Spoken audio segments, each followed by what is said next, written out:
es el hecho de que Irán tiene capacidad misilística que le da la posibilidad de llegar hasta 2.500 kilómetros a la redonda.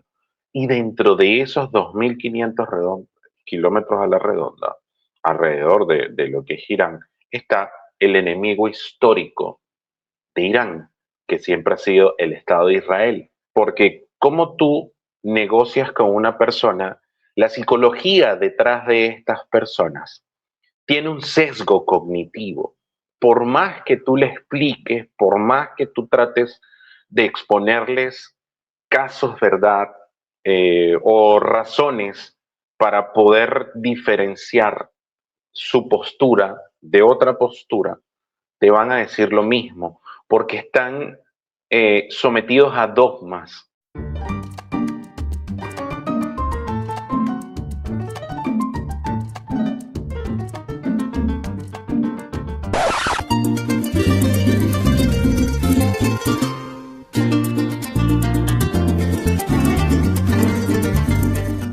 Hola, hola, mis queridas amigas y amigos. Les saluda su querido dorado Greg Max 33 en un nuevo programa, en un nuevo encuentro de Entre Mates y Arepas. Y sí, dentro de nuestra agenda, todo el mundo está realmente revuelto. Todas las semanas estamos ahí luchando porque pasa una cosa por aquí, pasa una cosa por allá. Y el tema del día de hoy es un tema realmente importante y relevante porque esta vez la situación de lo que está pasando en Irán es realmente complicada y debe llamarnos a la atención. Así que los invito a que se queden todo el capítulo porque la información que vamos a compartir es realmente importante. Pero como siempre, para iniciar nuestro programa, invitamos a nuestro querido Armando Aseglio. Armando, ¿cómo estás? Buen día. Hola, Greg. ¿Cómo andás? Buen día. Preparando mi mate ya para empezar. Sí, Para empezar con este tema bien complejo que bastante estábamos hablando controversial. antes de empezar el programa. Sí, definitivamente A mí es me un tiene tema que perplejo. O sea, realmente me tiene no, y perplejo. yo de verdad investigando y viendo lo que ha acontecido en caliente antes de entrar a hacer el programa es realmente preocupante. Pero nada, vamos a entrar en materia. Como siempre, para iniciar nuestro programa, le damos el pase a nuestro querido Armando. Armando. Bueno, mirá, investigando para nuestro programa, eh, o sea, me acuerdo, o sea, que yo las pasé por alto en su momento, porque es tanta la cartera de información, la cartera de preocupaciones que tenés, viste, qué sé yo, que, bueno, yo me acuerdo que en el 2022, o sea, ya hubo protestas en Irán. Y puede que para una mentalidad como la nuestra, claro, una mentalidad que nosotros somos cristianos, católicos, hemos pasado, viste, o sea, estamos como de vuelta de un montón de cosas, sobre todo de vuelta del medioevo, de vuelta de o sea, de vuelta en el sentido que hemos trascendido, se han trascendido algunas cosas y quedan algunas cosas mínimas. Cuando vos vas a una iglesia, yo viví muchos años en Roma y habían carteles que dicen, mira, recuerde que usted está dentro de un recinto sagrado, no entre con chancletas, no entre, o sea, daban consejos mínimos de respeto hacia el recinto, el ambiente donde está. Pero, claro, para mi mentalidad del siglo XXI, que estoy en contacto con muchas cosas como profesor, como papá y qué sé yo, o para este lado, las personas que estamos de este lado, ¿no? Del mundo, de este lado del charco, digamos, puede que sorprenda para una persona, digamos, que está más que vive una vida cotidiana no tan sujeta por lo religioso, ¿no? Y bueno, y más sujeta por lo religioso de culturas tan extrañas a nuestra visión judeocristiana, que es la de las culturas orientales, ¿viste? Hay un tema que obsesiona a los líderes religiones de Irán, que es la ropa.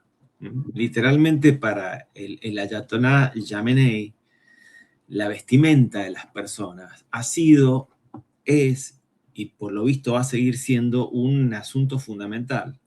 O sea, todos deben vestir conforme a vestir, o sea, endosar hábitos, o sea, ropa, de acuerdo a su propia interpretación del Islam.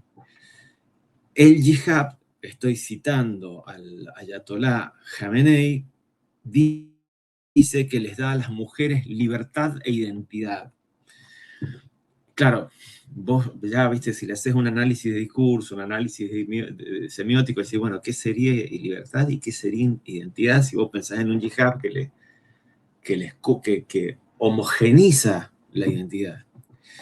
Sigo citando, en contra de las campañas de propaganda estúpidas y materialistas que lanza la gente materialista, el yihad no encadena a las mujeres, al contrario, las libera y qué sé yo.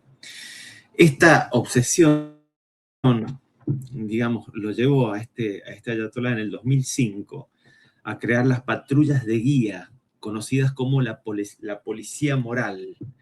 Y este cuerpo policial se encargaba y se encarga exclusivamente de vigilar la moral pública, lo que en la práctica significaba hasta el momento, o sea, por mayoritario, vigilar, perseguir a las mujeres que no vestían adecuadamente.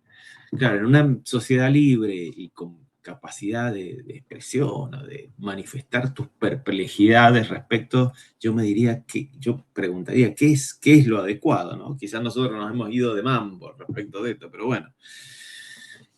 Pero para ellos no basta con llegar el yihad, hay que llevarlo bien.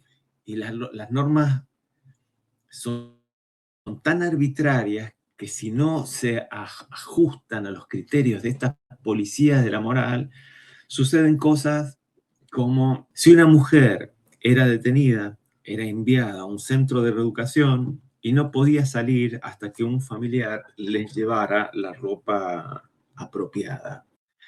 O sea, las reincidentes podían y pueden ser multadas, podían y pueden ser encarceladas, y podían y pueden ser golpeadas las mujeres resultantes de esta cultura heteropatriarcal, fuertemente heteropatriarcal y machista.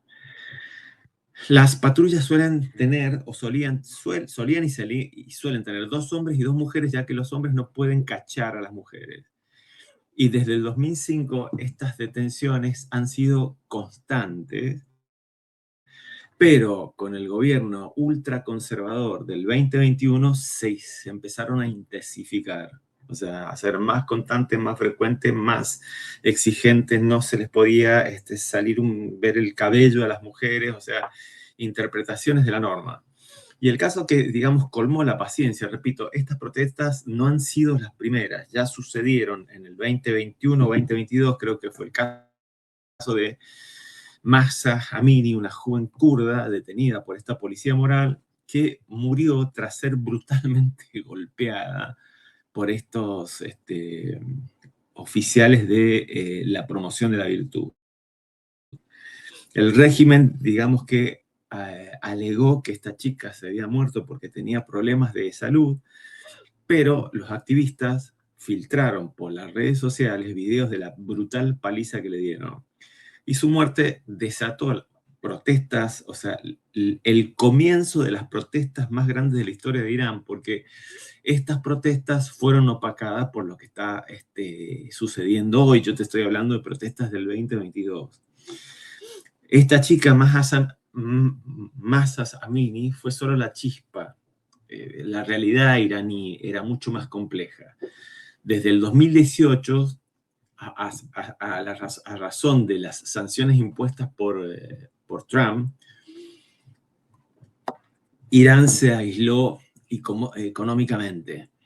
La economía se contrajo, el rial se devaluó más de un 80% en el mercado libre y la inflación se disparó. En ese contexto, el contrabando se convirtió en una industria informal vital, especialmente en las zonas fronterizas y sobre todo porque sin el contrabando, la economía doméstica no respiraba.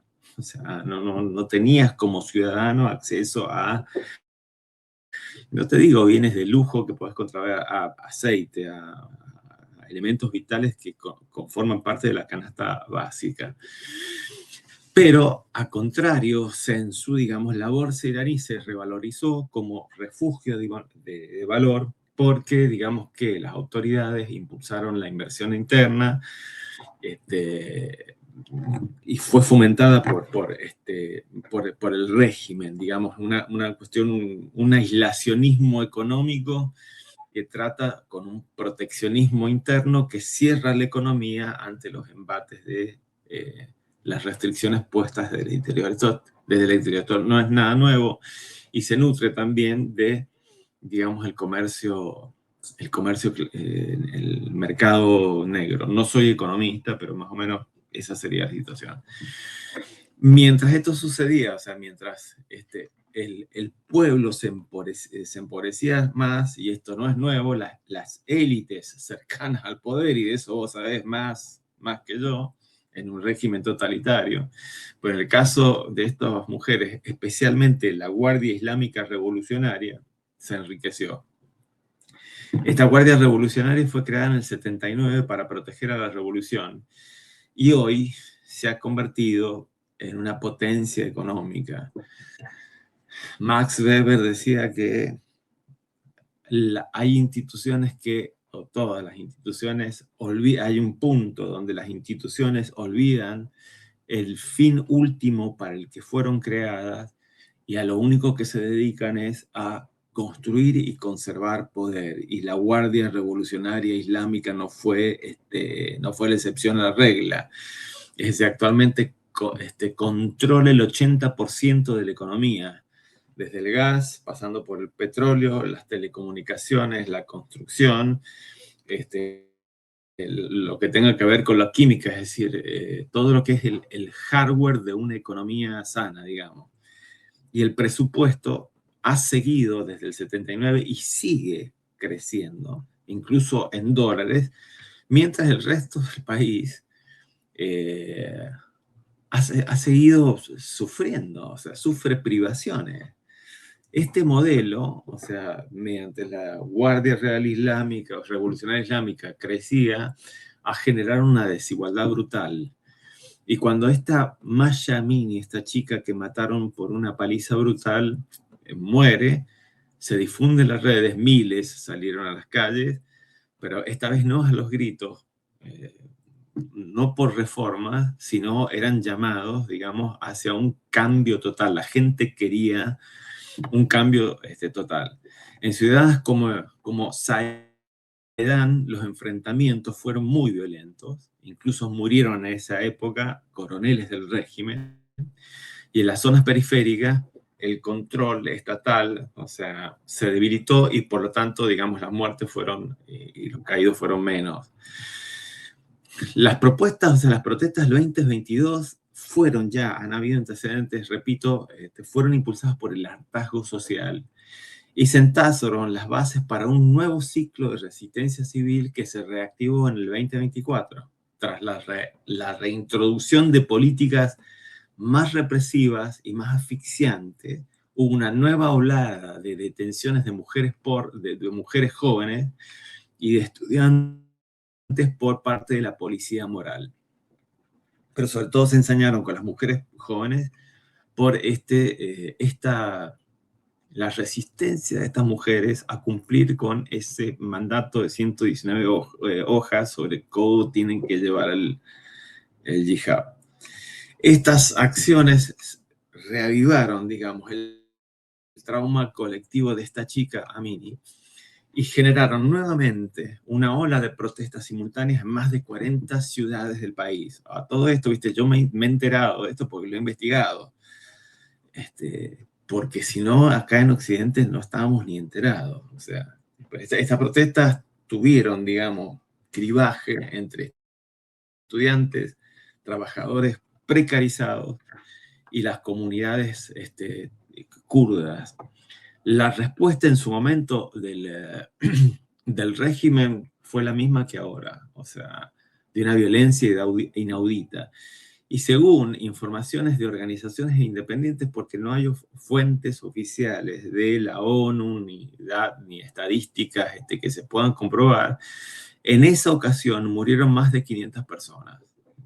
Hubieron más de 500 muertos y entre ellas, al menos, o sea, sobre todo mujeres, y entre ellas 70 personas de esas 500 eran menores de edad.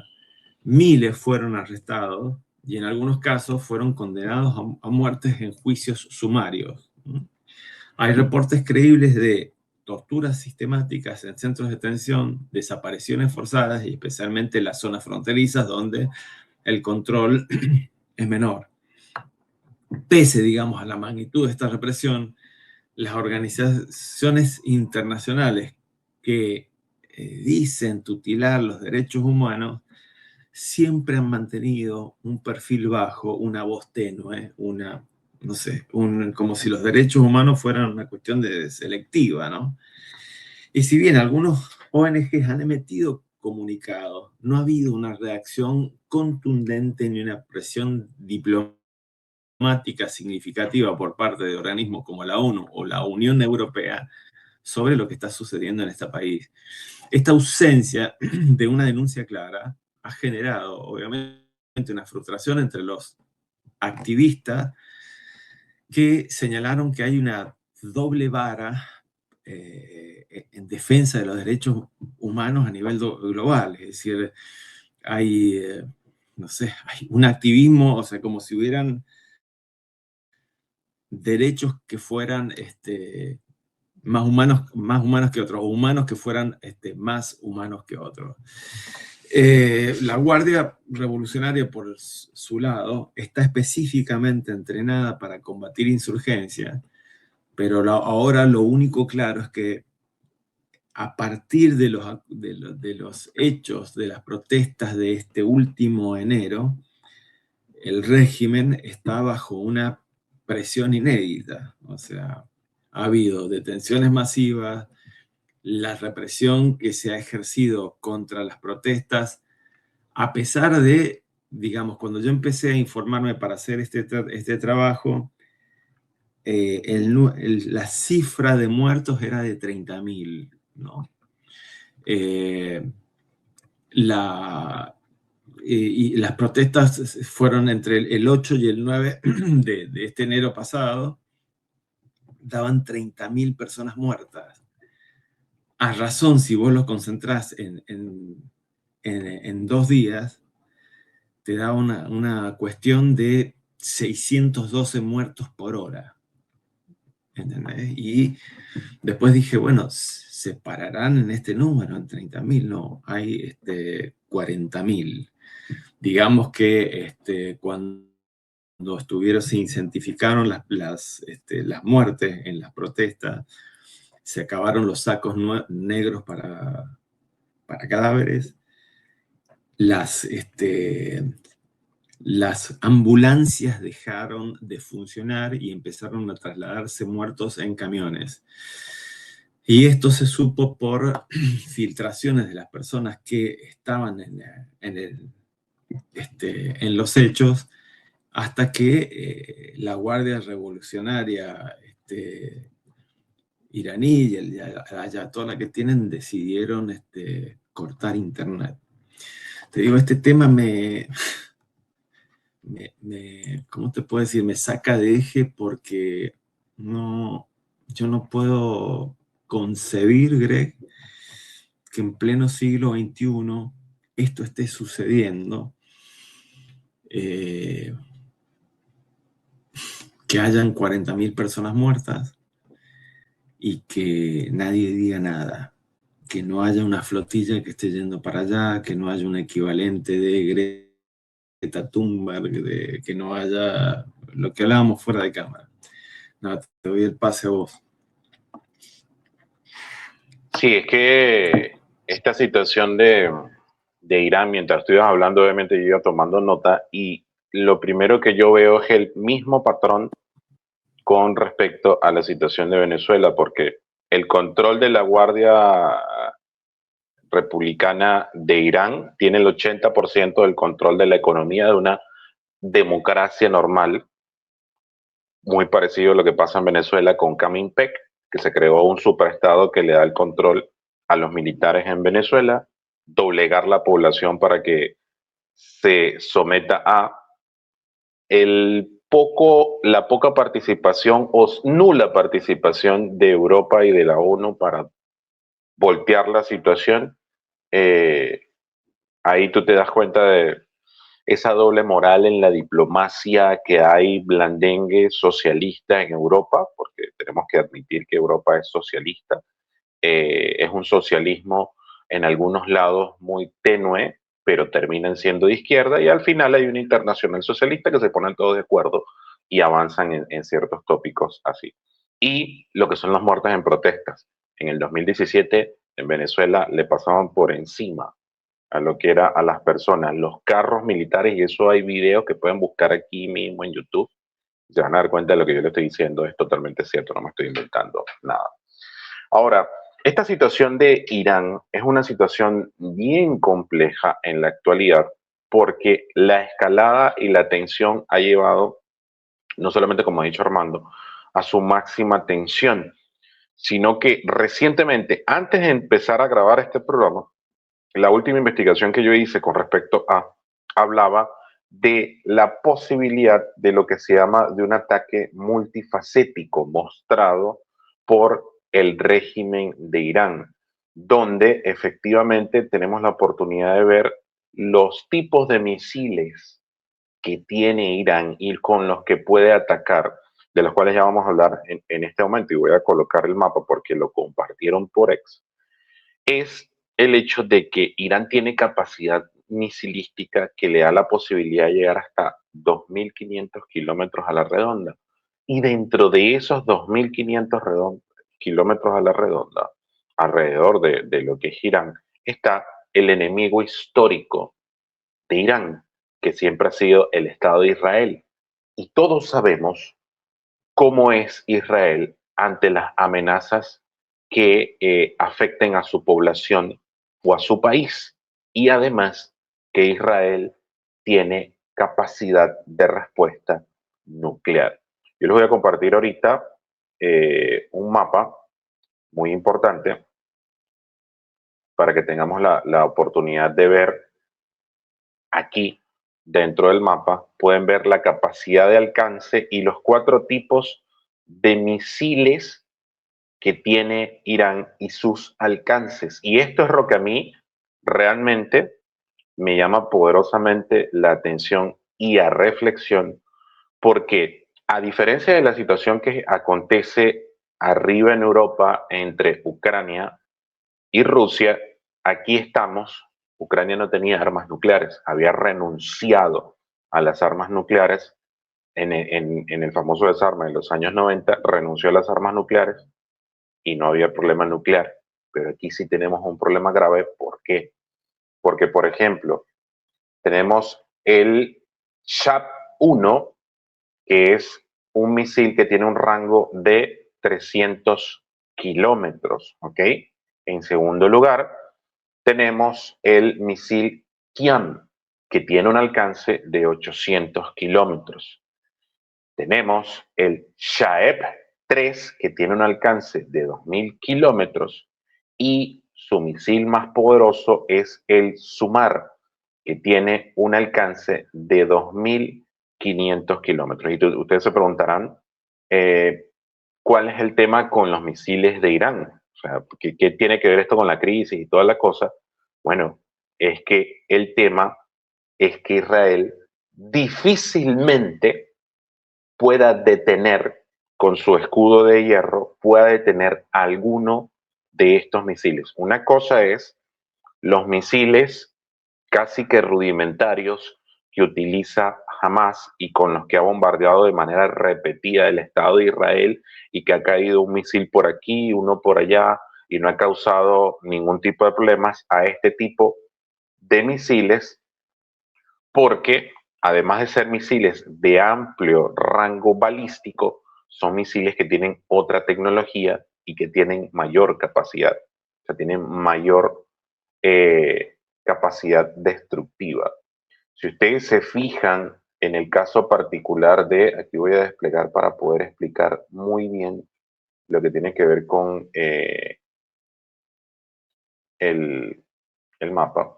Si ustedes se fijan, los misiles Shab-1 de 300 kilómetros de distancia pueden caer en Irak, pueden caer en Afganistán, pueden llegar hasta Pakistán, pueden llegar hasta la Unión Africana de Naciones, 300 kilómetros. El primer misil, el Shab-1. El Qian tiene 800 kilómetros.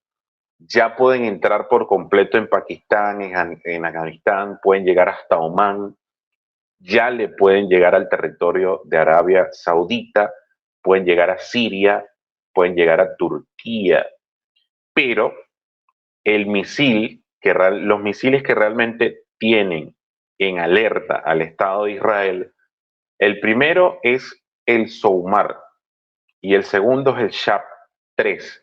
El Shab-3 tiene 2.000 kilómetros.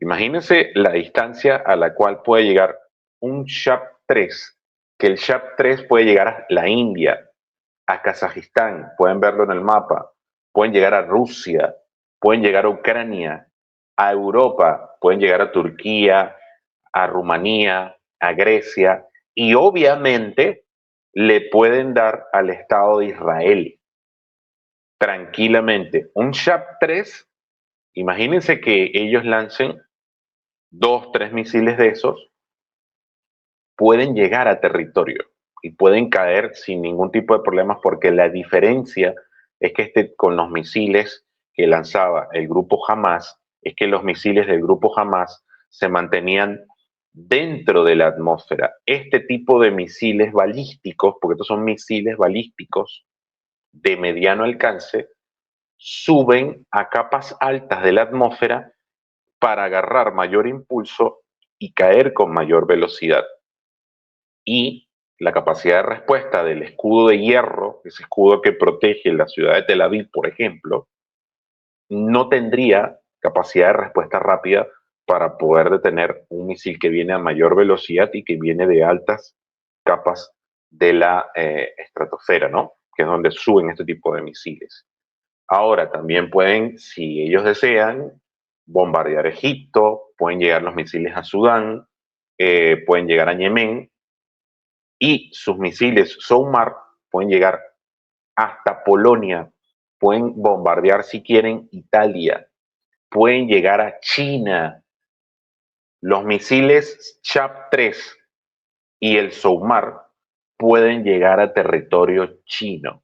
Y en un momento de desesperación, un misil de estos puede ser lanzado a China o pueden ser lanzados a Rusia, porque ya lo hemos visto, como este tipo de régimen, y si han llegado a asesinar a su propia población, dando a 30.000, 40.000 personas, son capaces de hacer cualquier locura.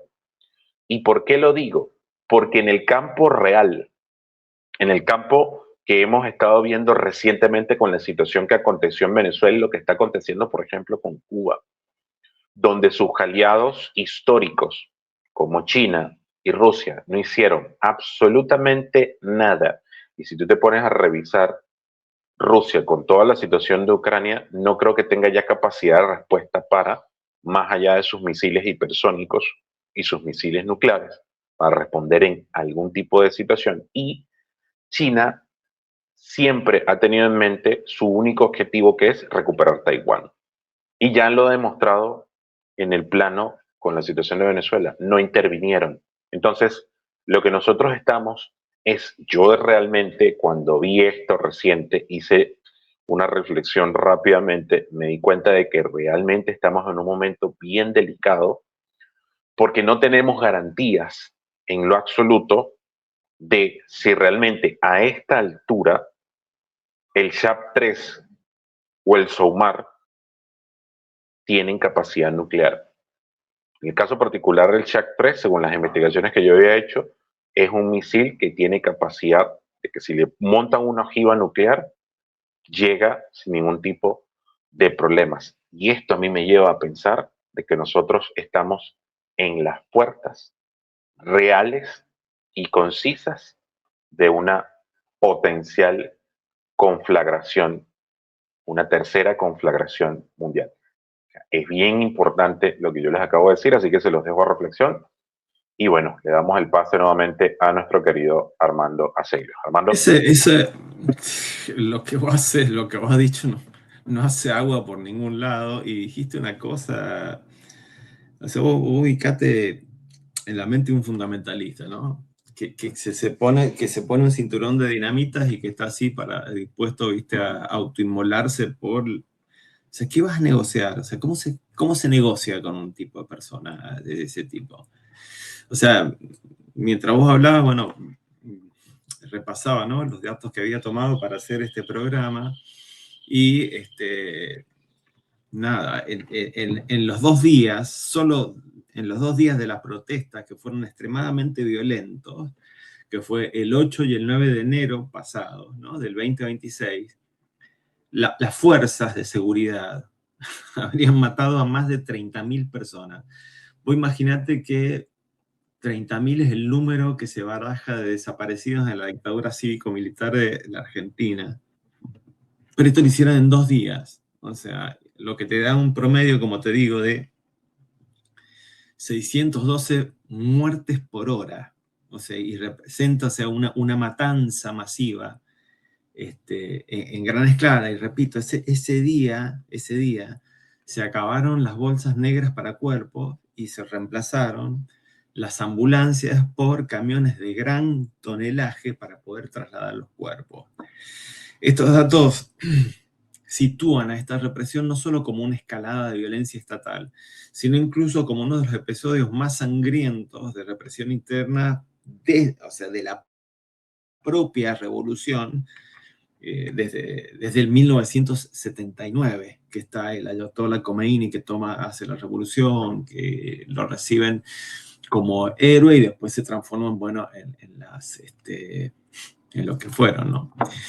Estas también son una declaración después de esto, o sea, donde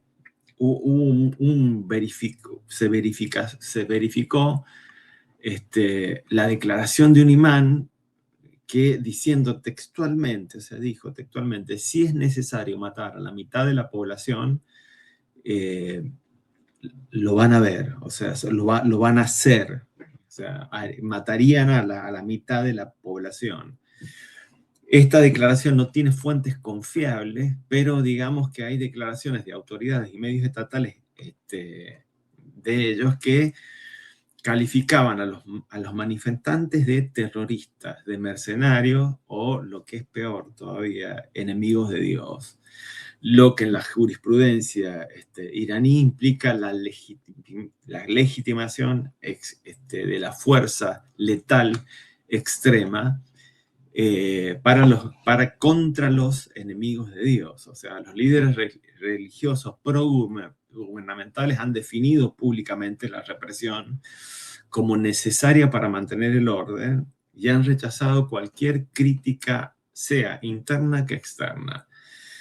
La narrativa oficial culpa a injerencias externas y a extranjeras y a conspiraciones para desestabilizar el país, deshumanizándolo y así poder los manifestantes y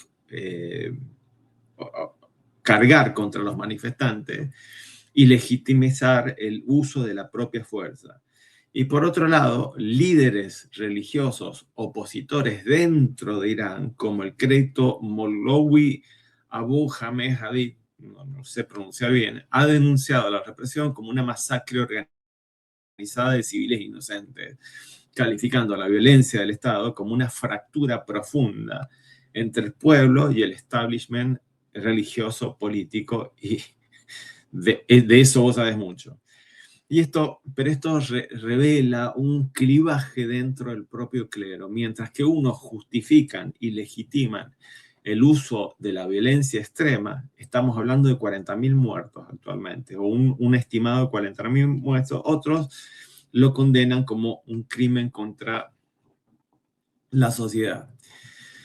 Los funerales de las víctimas, y he visto, fotos de los funerales no generadas por inteligencia artificial, uno que me movilizó mucho, que es de una persona abrazada a una de estas bolsas negras.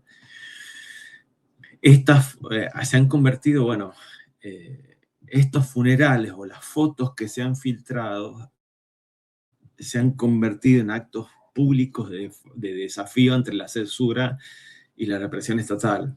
El periódico Financial Times describió cómo las ceremonias combinan el luto con música y rituales tradicionales, transformándose en actos de protesta y de solidaridad cultural, por lo menos de aquellas voces como las nuestras que lo están visibilizando. Porque, como te digo, hay una serie de gente que pertenece a la militancia de los derechos humanos que está callada, ¿entendés? O sea, gente de organizaciones femeninas, feministas, o como quieras llamar, que está callada ante el alcance de la violencia heteropatriarcal de esta gente. O sea, que han dicho, sí, hemos asesinado, no sé si te suena la frase, sí, hemos fusilado, fusilamos y seguiremos fusilando. Es más o menos lo mismo lo que han hecho esto. Estos hechos, digamos, los funerales que son, o sea, ves los cuerpos puestos así, viste, las bolsas negras, porque ya ni siquiera había ataúdes, no sé cómo es, han puesto en evidencia cómo el régimen ha intentado ocultar el alcance de la violencia mediante apagones también de internet, transporte encubierto de cuerpos y enterramientos sin una documentación pública. Y pese a la gravedad de estos hechos, la respuesta, como te digo, de organismos internacionales de derechos humanos ha sido tibia, insuficiente. Organismos como la ONU han emitido condenas, ya ampliando las investigaciones, pero sin acusaciones contundentes que lleven a sanciones efectivas o mecanismos de rendición de cuentas en contra de los responsables iraníes. Yo me pregunto, o sea, vuelvo a preguntarme, ¿dónde están las ONG que velan por los derechos humanos?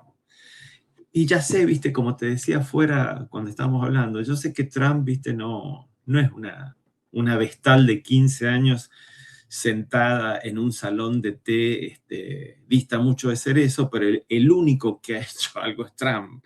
O sea, que ha puesto aranceles contra cualquier país que ayude a los iraníes hasta de un 25%.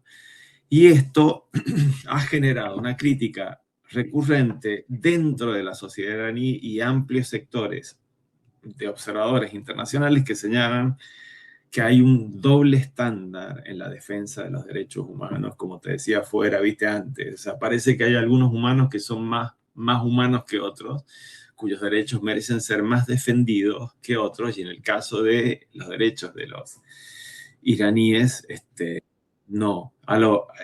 Entonces, pero algo está sucediendo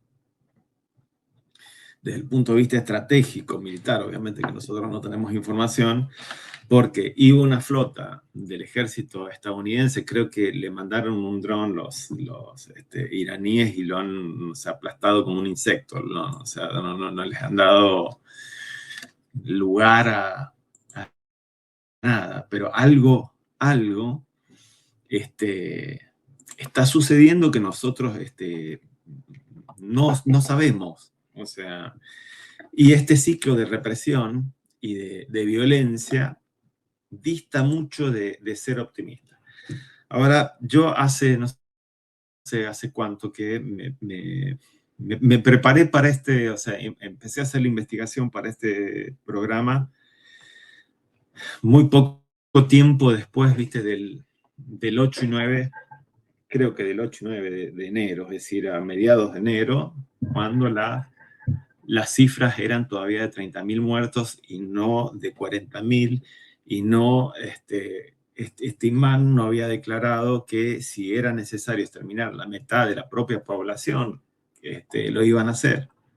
Le pedí a la inteligencia artificial una especializada en polemología, es decir, en conflictos, que me trazara un escenario optimista, un escenario medio y un escenario pesimista. Es decir, que lo que yo voy a leer ahora es un análisis que no contemplan una sucesión de hechos que han tenido lugar y que, sorprendentemente o no, acercan el escenario al más pesimista de los escenarios posibles planteados por la inteligencia.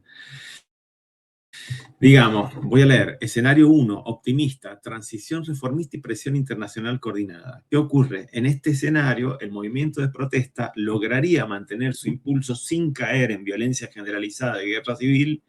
La presión interna continúa aumentando con protestas sostenidas en múltiples unidades y la participación de sectores amplios de la sociedad. Trabajadores, universitarios, mujeres, minorías y jóvenes que son han sido los más castigados por esta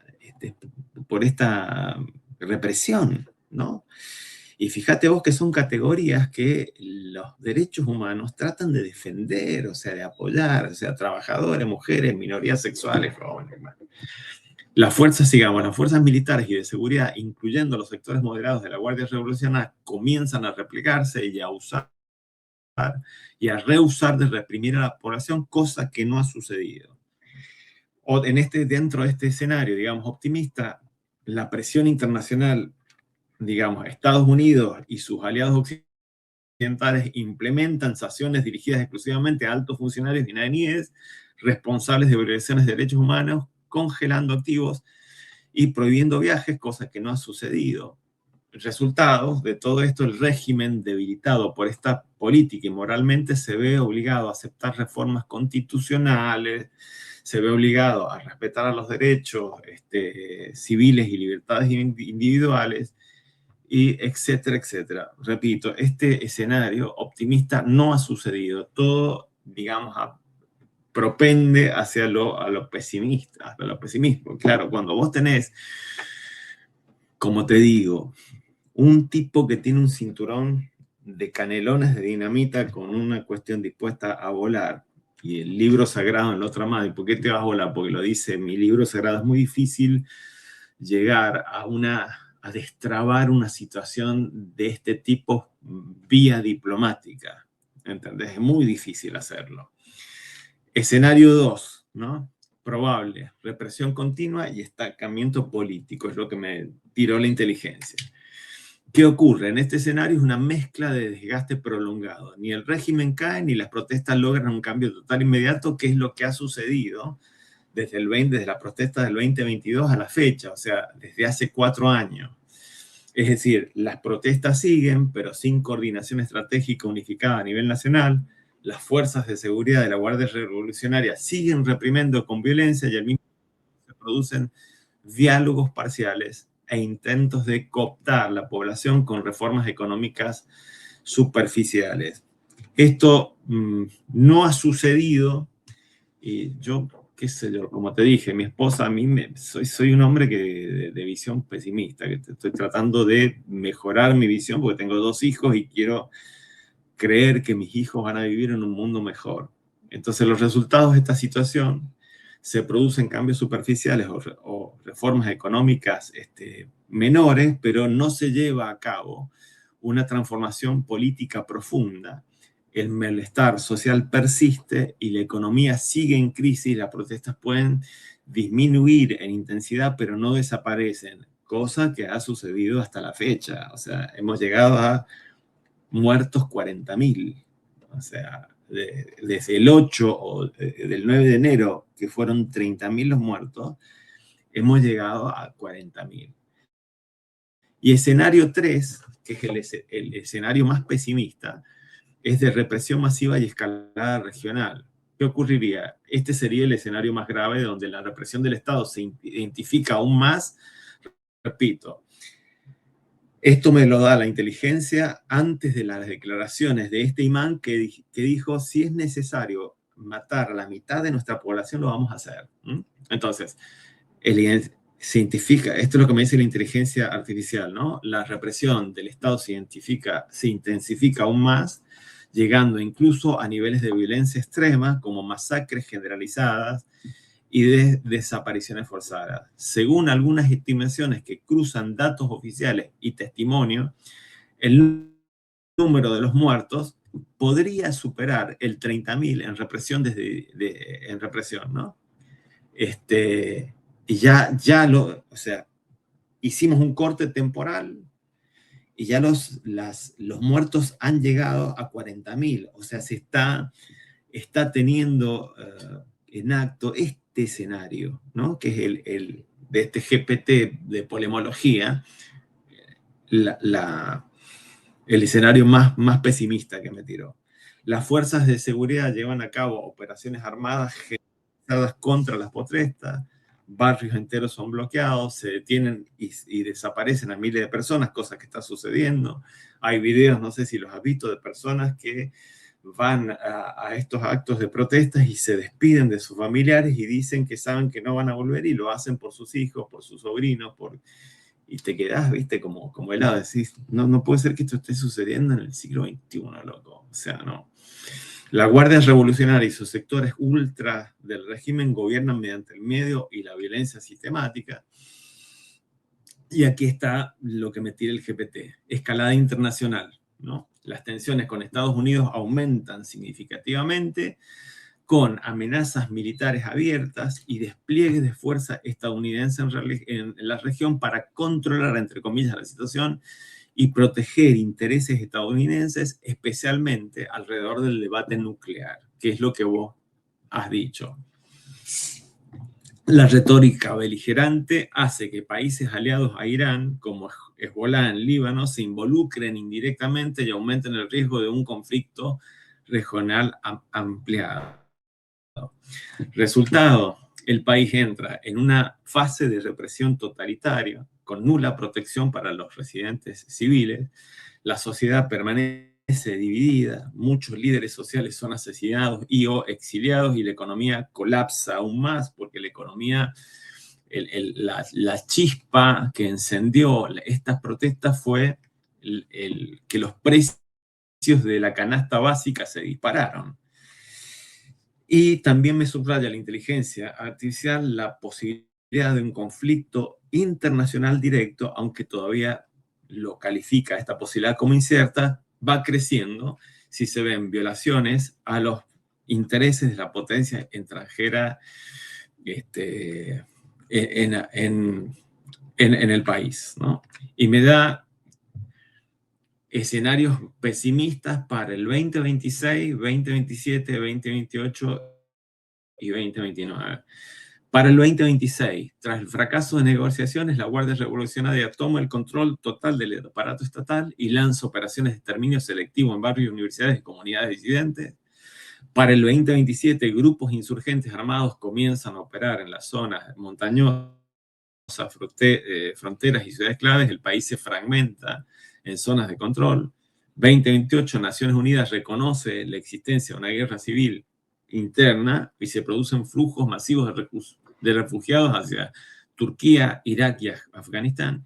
Y 2029, el conflicto amenaza con regionalizarse, etcétera, etcétera. Bueno, de cada uno de estos escenarios se desprenden tres factores clave. Primero, la resistencia del movimiento civil iraní y su capacidad de organización. Segundo, el grado de fractura dentro de las élites clericales y militares. Y tercero, la presión internacional efectiva o simbólica, especialmente desde Washington, Bruselas y Naciones Unidas.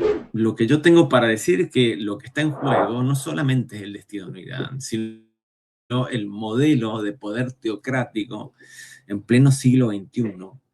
La lucha del pueblo iraní se ha convertido en un símbolo global de resistencia frente a regímenes que se autolegitiman mediante la religión, pero en la práctica ejercen el poder con un autoritarismo brutal, con represión y con exclusión de los propios ciudadanos. Es decir, no les tiembla el pulso al momento de eliminar, si es necesario, a la mitad de la población civil, loco. Esto, en épocas de la consagración de derechos humanos, si es cierta la declaración de esto, es impensable. O sea, en este sentido, Irán representaría un caso emblemático porque combina una estructura estatal basada en la figura de un líder supremo con un aparato judicial y de seguridad ideologizado, donde la ley divina está por encima de cualquier derecho civil o cualquier jurisprudencia internacional. Y por eso yo me atrevo a decir que lo que ocurre en este país, en este conflicto y en este país, va a marcar un precedente para otros estados que sostienen su legitimidad a partir de preceptos religiosos. Si la ciudadanía iraní logra transformar su sistema desde abajo, como lo está haciendo y con el costo que está teniendo en muertos, podría haber, digamos, abrir la puerta a una etapa en la historia política no solo propia, sino del mundo islámico, donde fe y libertad no sean fuerzas en conflicto, sino dimensiones separadas de la vida pública. Por el contrario, si este régimen consigue perpetuarse mediante la violencia absoluta que está ejerciendo, podría afirmarse una narrativa global que justifique la teocracia como sinónimo de control total y de opresión sistemática.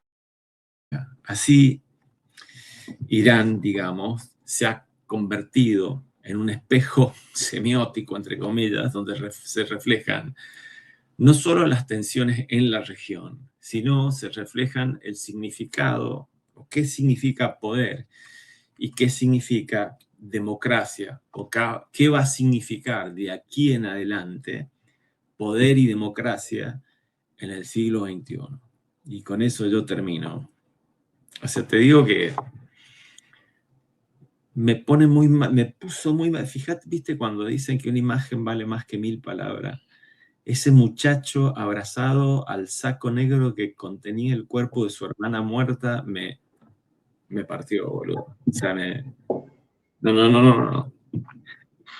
A ver, todos esos muertos, sacos muertos, viste, o sea, ¿te acordás cuando hablamos de Trump, que a Trump lo golpeó psicológicamente el hecho de en la guerra del Vietnam, ponían una cámara filmando cómo bajaban los sacos de muchachos muertos, ¿viste? Bueno, esto también hacía, una imagen vale más que 1000 palabras. Sí, es que Bueno, hay otros precisamente. datos que podríamos tratar. Rusia lleva 1 millón de muertos con la guerra de Ucrania. Correcto, Estamos con en la el guerra año de Ucrania. 4 de la guerra de Ucrania. Y Rusia lleva 1 millón de muertos, boludo. Es Claro. que voy a un punto importante con eso de las imágenes y obviamente con lo que tiene que ver con, hay algo que es repetido de manera constante, ¿cómo tú puedes negociar con una persona que tiene un canelón de tacos de dinamita y en la mano tiene un detonador para eh, hacer lo que le encomienda su libro sagrado? Es imposible que tú puedas negociar con un tipo de persona así, porque este tipo de personas tiene un sesgo cognitivo, ¿ya? Entonces, este sesgo cognitivo los va a llevar a pensar. O sea, imagínense, yo por eso estoy compartiendo esta imagen, porque como tú negocias con una persona, la psicología detrás de estas personas tiene un sesgo cognitivo. Por más que tú le expliques, por más que tú trates de exponerles casos, ¿verdad?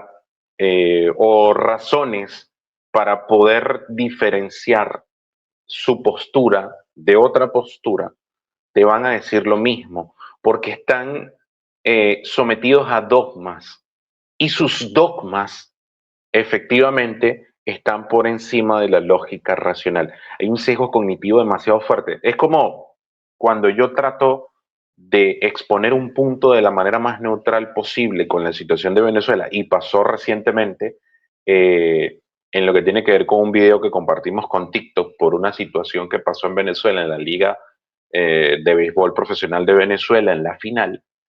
Y por más que obviamente es evidente y notorio lo que aconteció ahí, hay gente que tiene un sesgo tan marcado que no les permite ver más allá de esa situación. Y tú no le vas a poder explicar a unas personas que se visten así, y no tiene nada que ver con la vestimenta, sino que la vestimenta simplemente es su imagen. Detrás de eso hay cosas religiosas. O sea, es una situación bien compleja. Entonces, ¿cómo tú negocias con personas que, por ejemplo, su primer ministro, el canciller Seyed Abbas Araki, dijo algo que a mí me llamó poderosamente la atención y fue la persona que a través de su cuenta en X compartió lo que era el ataque multifacético. Él dijo que evidentemente hay solamente dos caminos. Está el camino de la paz con la diplomacia y está el camino de la guerra. Volvemos al punto.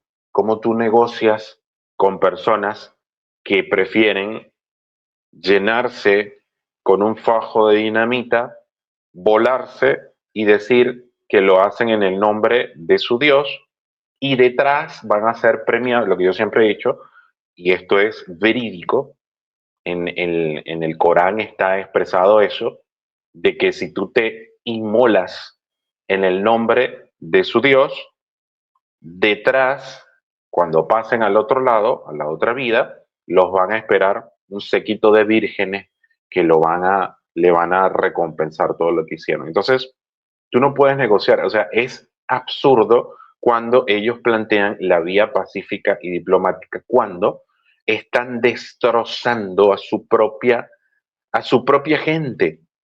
O sea, si a ellos no les interesa su propia gente, ¿qué les hace pensar a ustedes que, por ejemplo, cuando llegue el momento de atacar a Irak, no lo van a hacer con la fuerza que lo tienen que hacer?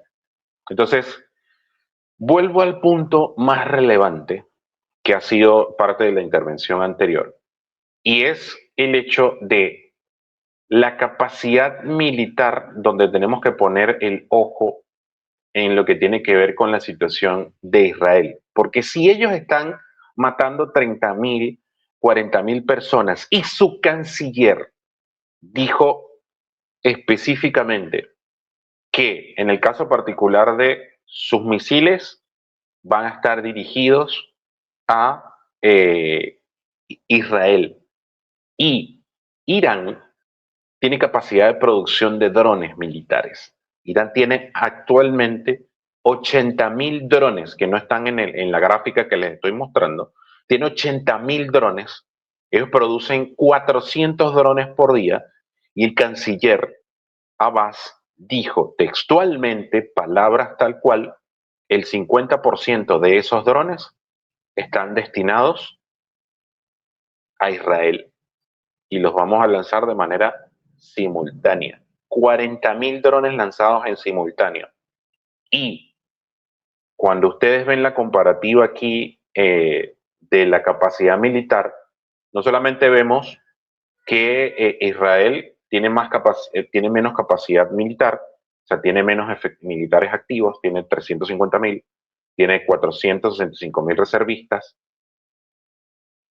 Irán los duplica con 610.000 y tiene 169.500 reservistas. O sea, tiene una capacidad casi el doble a nivel militar. Pero lo que aquí efectivamente llama poderosamente la atención son dos elementos. Además de lo que acabo de decir de los 80.000 drones que tienen y que le van a lanzar 40.000 drones en simultáneo, hemos visto, y lo acaba de decir Armando, ha habido 1.000.000 de personas fallecidas con 4 años de guerra entre Ucrania y Rusia, donde se han utilizado drones en esa guerra y miren todo el daño que ha causado. Si Irán tiene 80.000 y le va a lanzar 40.000 en simultáneo a el Estado de Israel, imagínense el tamaño de lo que pueda acontecer con esto que les voy a decir a continuación. Irán tiene 3.000 misiles balísticos, entre todos los misiles que les he ido nombrando, los de alcance de 300 kilómetros, de 800, de 2.000 y de 2.500.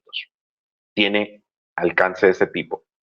Entonces, imaginemos en un escenario que ellos terminan, estas personas que no razonan y que piensan que porque su texto sagrado les dice que se inmolan en el nombre de su Dios, ¿qué les hace pensar a ustedes de que estas personas que tienen 3.000 misiles lancen 40.000 y lancen misiles de largo alcance de 2000 y 2500 y terminen impactando en Israel, Israel tiene 90 cabezas nucleares, 90 misiles nucleares. Y los israelitas, por defender su territorio, no les va a temblar el pulso en apretar el botón y borrar a Irán. Lo que estoy diciendo lo estoy diciendo con responsabilidad, borrar a Irán del mapa para que no los vuelva a atacar. Obviamente, si nosotros vemos la comparación de armamento convencional, Israel tiene 1.370 tanques, Irán tiene 1.996, tienen artillería autopropulsada, 650 tiene Israel, 530 tiene Irán, lanzacohetes de múltiples opciones, tiene 300 Israel, tiene 775 Irán, aeronaves, 612 aeronaves tiene el Estado de Israel y 571 tiene Irán. Y buques navales, 67 tiene Israel e Irán tiene 101. La capacidad militar de Irán es bastante amplia, pero lo que hay que ponerle el ojo son a las cifras que yo les he dado. 80.000 drones, drones que también estaban siendo producidos en Venezuela y realmente esa fue una de las razones ocultas de la intervención en Venezuela para detener esa producción porque sabemos lo que pueden ocasionar, el daño que pueden ocasionar y un dron tiene más alcance que un misil y ya hemos visto la destrucción que puede causar un dron armamentístico en territorio con la guerra que está ocurriendo entre Rusia e Ucrania. Entonces, esta situación, esto que yo les he presentado realmente es para ponerse a reflexionar, porque definitivamente no es fácil. No es fácil con el hecho de que estemos en pleno siglo XXI y veamos situaciones donde están falleciendo grandes cantidades de seres humanos y la ONU y Europa sean tibios realmente.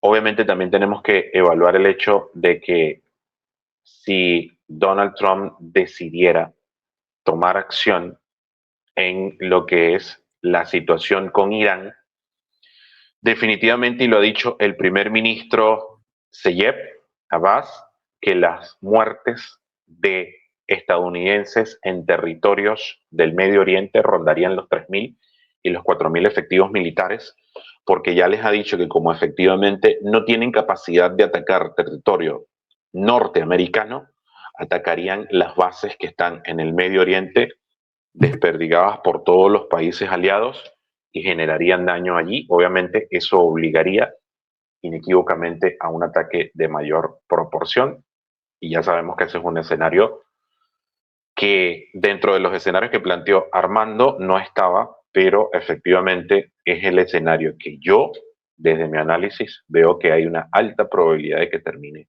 ocurriendo. Así que nada, ya estamos sobre la hora, ya hemos llegado a nuestro punto final de este tema, esperando que si esta es tu primera vez en el canal y te ha gustado lo que hemos compartido, por favor, suscríbete a nuestro canal, activa la campanita de notificaciones para que tengas la oportunidad de recibir. Nosotros todos los viernes, 7 de la noche, estamos compartiendo nuestro tema de la semana y queremos saber qué opinas sobre esta situación o sobre otras situaciones. Puedes dejar tu comentario en la caja allí de los comentarios y comparte la información para que sigamos creciendo y tengamos la oportunidad de estar con ustedes semana a semana. Así que ha sido todo por el día de hoy, esperando que estén excelente, deseándoles un excelente fin de semana y como siempre digo yo para despedirme, que Dios me los bendiga, que el universo me los llene de amor. Namaste. Mi alma saluda a tu alma y nos vemos la próxima semana. Nos vemos.